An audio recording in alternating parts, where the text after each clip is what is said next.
Viral বা জনপ্রিয়তার মধ্যে কোনো প্রশান্তি আছে বলে আমি মনে করি না। হার জিত তো আছেই, এটা নিয়ে আসলে অত সিরিয়াস হওয়ার কিছু নাই। আমরা যদি হেরেও যাই আমরা আবার শুরু থেকেও মানে শেষ থেকে শুরু করতে পারি। এটা নিয়ে আসলে আমার মনে হয় না যে খুব একটা কিছু বলার আছে। এপি হাউস নিয়ে কি বলবেন?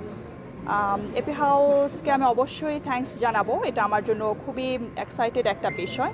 আর ওনারা এত সুন্দর করে হচ্ছে সুপার মডেলের model of the year BD 2024 round চলছে, এটা যেহেতু 4 সিজন আপনারা জানেন। আর এটা নিয়ে আমি আরও একটু বাড়িয়ে বলতে চাই যে এখানে হচ্ছে ম্যান উইমেন্সদের পাশাপাশি হচ্ছে গান দেওয়া যাবে না, ট্রান্সরাও আসলে ফুললি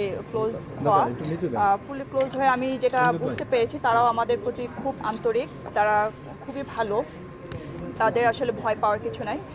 তো সেই জায়গাটা থেকেও আমি বলবো যে এটা ট্রান্সদের জন্য খুবই ভালো একটা ব্যাপার, ইভেন সবার জন্যই খুব ভালো একটা ব্যাপার। হ্যাঁ, এখানে ট্রান্সদের যেহেতু ট্রান্সরা আমাদের সমাজে খুব অবহেলিত, তো এখান থেকে তাদেরও একটা চান্সের আশা করা যায়, তারাও হচ্ছে বিভিন্ন সেক্টরে পরিচিত হয়ে কাজ করতে পারে। সো আমি এপি হাউসের কাছে কৃতজ্ঞ এরকম সুন্দর একটা অনুষ্ঠানের আয়োজন করার জন্য। ভাইরাল হতে চান না জনপ্রিয় হতে চান? আসলে ভাইরাল বা জনপ্রিয়তার মধ্যে কোনো প্রশান্তি আছে বলে আমি মনে করি না।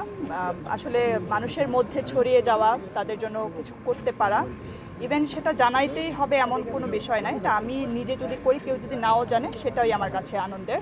আসলে আমি জনপ্রিয় বা ভাইরাল কোনোটাই হতে চাই না। কি হতে চান? আমি একদমই সিম্পল একজন মানুষ, সিম্পলি থাকতে চাই।